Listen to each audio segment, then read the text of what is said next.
With the world about to bubble, we can see how we are in trouble. Just to think that we like to fight, everyone thinks that they are in the right. We are not so different, I'm not messing. It just takes some syntax and grammar lessons. With the right definition of a word, you can now know your voices will be heard. Let's take peaceful protest, for example. It means you may commit violence and to trample. There is nothing peaceful about it at all. It's just a word for violence to make it sound small. Once you translate the words, as the other side does, you'll understand that it takes all the argument out of the fuzz. For instance, they can gather in the thousands in one place, and they can shout their lies and hatred in your face. However, you are an agitator by simply expressing a point of view opposite to what they are selling.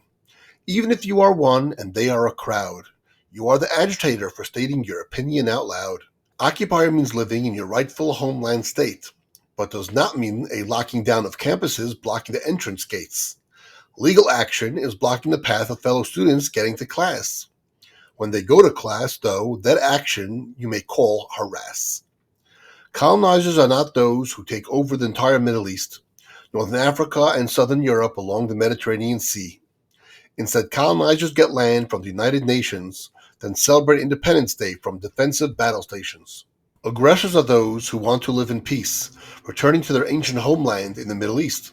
It's a crime to want to live among surrounding Arab lands, even if those same Arabs took them with blood on their hands.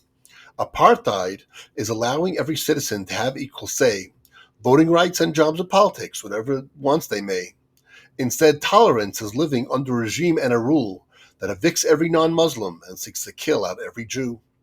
It's also not apartheid that the 22 Arab countries got rid of all their Jews. Instead, it's the Arab refugees that only make the news. Who made them refugees under bad advice? Knowing it was Jordan and Egypt will make you think twice. A Palestinian means an Arab who may be Muslim and may not, who possibly can trace a lineage a century earlier to a spot. There never was a Palestinian government, embassy, or governor. Nothing really ties these Arabs to each other. It was the British that ruled this colony, and they did so between wars. But the facts of history aren't discussed. They are such a bore. Of course, ignoring the facts that between 1919 and 1948, the Arab population tripled in size in the Palestine Mandate. During that time, hundreds of thousands of Jews legally bought land. Don't they also have squatters' rights, or is that just out of hand? Free Palestine really means let's destroy the Jews, divest them from the land they live in and the land that they grew. From the river to the sea refers to wiping out a Jewish state. Getting rid of 8 million Jews would be also quite great. Chanting that Arabs need a place to be equal and be free, they already have such rights once they become Israeli. Standing up for democracy and equal rights for everyone really means a government where all must live by the laws of Islam. I only hate Zionists, I do not hate Jews. That is an argument that we know will always lose. Zionism simply means patriotism towards one's home, the place Jewish tradition pines for wherever they may roam. You cannot free Palestine because it's not unfree. Instead of feeding the people, what does Hamas do with all that money? Yes, civilians should stop dying and they should be cared for.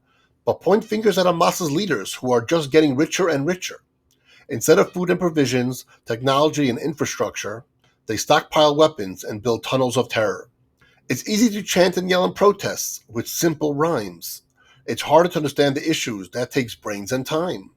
Caring and wanting free speech really means this task, to gather in mobs and hunt behind keffiyehs and face masks. Bullying Jewish students on campuses and not letting them get to classes is called acting tolerantly by these protesting masses. Genocide is when a population grows triple for a time, yet holding infants, women, and elderly hostages is not at all a crime. Calling for ceasefire is all fine and well, but forgetting to release the hostages, does that ring a bell? Intifadas and their decades of raining down terror are forgotten by the protesters who ignore history forever. Settler colonialism, a new word for a new age. It has no logic or linguistic merit. It only fuels blind rage. One cannot be a colonizer when there are no other stakes, and once one is a settler, a legal citizen, that makes. Now that we understand the language that the protesters use, it's easy to find out who is anti-Semitic and who really just hates the Jews. Deciphering their language has now become clear. They are just hateful and are mongering fear. We understand that they are triggered by any opposing view, They are triggered by the very existence of every single Jew. They say Jews for Palestine. Jews have joined their cause. Those same types of Jews were not exempt from Hitler's laws.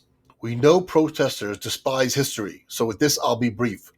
Jews have survived every empire, fiefdom, and war chief.